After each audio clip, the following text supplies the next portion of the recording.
ನಮಸ್ಕಾರ ಸ್ನೇಹಿತರೆ, ಸ್ನೇಹ ಲೋಕ ಕೆಕೆ ಚಾನಲ್ಗೆ ನಿಮ್ಮೆಲ್ಲರಿಗೂ ಸ್ವಾಗತ. ಸ್ನೇಹಿತರೆ, ಈ ವಿಡಿಯೋದಲ್ಲಿ 2025 ಡಿಸೆಂಬರ್ ತಿಂಗಳಲ್ಲಿ ಬರುವ ಮಾರ್ಗಶೀರ್ಷ ಪೂರ್ಣಿಮಾ ಯಾವ ದಿನ ಬಂದಿದೆ, ಪೂರ್ಣಿಮಾ ತಿಥಿ ಯಾವಾಗ ಪ್ರಾರಂಭವಾಗುತ್ತದೆ, ಯಾವಾಗ ಅಂತ್ಯವಾಗುತ್ತದೆ ಎಂಬ ಮಾಹಿತಿಯನ್ನು ತಿಳಿಯೋಣ.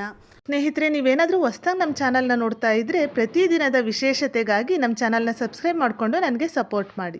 ಮಾರ್ಗಶೀರ್ಷ ಮಾಸದ ಶುಕ್ಲ ಪಕ್ಷದ ಪೂರ್ಣಿಮೆಯನ್ನು ಮಾರ್ಗಶೀರ್ಷ ಪೂರ್ಣಿಮಾ ಎಂದು ಕರೆಯುತ್ತಾರೆ. ಇದನ್ನು ಬತ್ತಿಸಿ ಪೂರ್ಣಿಮಾ ಎಂದು ಕರೆಯುತ್ತಾರೆ. ಈ ಮಾರ್ಗಶೀರ್ಷ ಪೂರ್ಣಿಮೆಯೊಂದು ಸತ್ಯನಾರಾಯಣ ಪೂಜೆ ನಡೆಸಲು ಸೂಕ್ತ ದಿನವಾಗಿದೆ. ಶ್ರೀಮದ್ ಭಗವದ್ಗೀತೆಯಲ್ಲಿ ಶ್ರೀಕೃಷ್ಣನೇ ಹೇಳಿದ್ದಾನೆ, ನಾನು ಮಾಸಗಳಲ್ಲಿ ಮಾರ್ಗಶೀರ್ಷದ ಮಂಗಳಕರ ಮಾಸ ಎಂದು.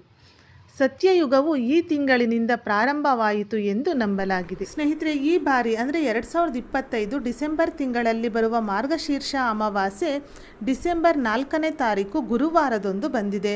ಹಾಗೆ ಪೂರ್ಣಿಮಾ ತಿಥಿ ಪ್ರಾರಂಭ ಮತ್ತು ಅಂತ್ಯವನ್ನು ನೋಡುವುದಾದರೆ, ಪೂರ್ಣಿಮಾ ತಿಥಿ ಪ್ರಾರಂಭವಾಗುವುದು ಡಿಸೆಂಬರ್ 4ನೇ ತಾರೀಕು ಗುರುವಾರ ಬೆಳಿಗ್ಗೆ 8:37 ಪ್ರಾರಂಭವಾಗಿ ಪೂರ್ಣಿಮಾ ತಿಥಿ ಅಂತ್ಯವಾಗುವುದು ಡಿಸೆಂಬರ್ 5ನೇ ತಾರೀಕು ಶುಕ್ರವಾರ ಬೆಳಗಿನ ಜಾವ 4:43. ಒಟ್ಟಾರೆ ಸ್ನೇಹಿತರೆ, ಈ ಪೂರ್ಣಿಮೆಯನ್ನು ಡಿಸೆಂಬರ್ 4ನೇ ತಾರೀಕು ಗುರುವಾರದಂದು ಆಚರಿಸಲಾಗುತ್ತದೆ.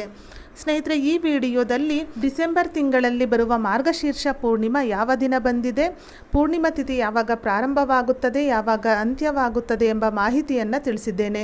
ಇವತ್ತಿನ ಈ ವಿಡಿಯೋ ನಿಮಗೆ ಇಷ್ಟವಾದಲ್ಲಿ ವಿಡಿಯೋನ ಲೈಕ್ ಮಾಡಿ, ಹಾಗೆ ನಿಮ್ಮ ಫ್ರೆಂಡ್ಸ್ ಆ್ಯಂಡ್ ಫ್ಯಾಮಿಲಿಗೂ ಈ ವಿಡಿಯೋವನ್ನು ಶೇರ್ ಮಾಡಿ. ಇದೇ ಥರದ ಮತ್ತಷ್ಟು ಮಾಹಿತಿಗಾಗಿ ಸ್ನೇಹ ಲೋಕ ಕೆಕೆ ಚಾನಲ್ನ ಸಬ್ಸ್ಕ್ರೈಬ್ ಮಾಡಿಕೊಂಡು ಸಪೋರ್ಟ್ ಮಾಡಿ. ಕೊನೆ ತನಕ ವಿಡಿಯೋ ನೋಡಿದ ಎಲ್ಲರಿಗೂ ಧನ್ಯವಾದಗಳು. ಸರ್ವೇ ಜನ ಸುಖಿನೋ ಭವಂತು.